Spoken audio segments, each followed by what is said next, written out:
Fábula: O Pastorzinho e o Lobo. Era uma vez um jovem pastor que levava suas ovelhas todos os dias ao campo. Às vezes, ele se sentia entediado e, para passar o tempo, inventava brincadeiras. Em um lindo dia de primavera, o sol brilhava no céu, o campo estava verde e as ovelhas pastavam tranquilamente. Sem nada para fazer, o pastor começou a se aborrecer com o silêncio.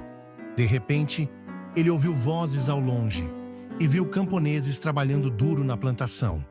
Foi então que teve uma ideia. Decidiu pregar uma peça.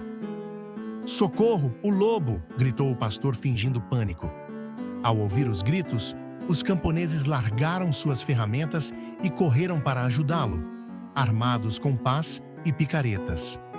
Ao chegarem ao local, perceberam que tudo não passava de uma brincadeira e o pastor estava rindo às gargalhadas.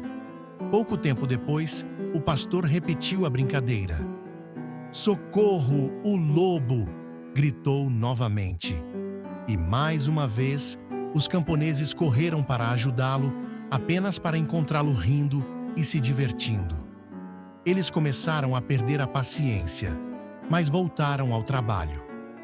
No entanto, algum tempo depois, um verdadeiro lobo apareceu e começou a atacar o rebanho.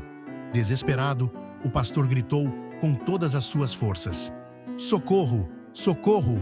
O lobo!" Mas desta vez, ninguém veio. Os camponeses, já cansados de suas mentiras, continuaram seus afazeres, acreditando que era mais uma de suas brincadeiras. O pastor assistiu, impotente, enquanto o lobo atacava suas ovelhas.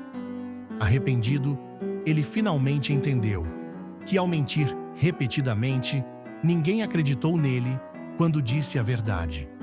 Moral da história: a moral da história é que quando uma pessoa cria o hábito de enganar, mesmo que por brincadeira, as pessoas deixam de acreditar nela. E, quando for necessário falar a verdade, ninguém irá acreditar nela. Portanto, a honestidade é fundamental para manter a confiança e o respeito dos outros.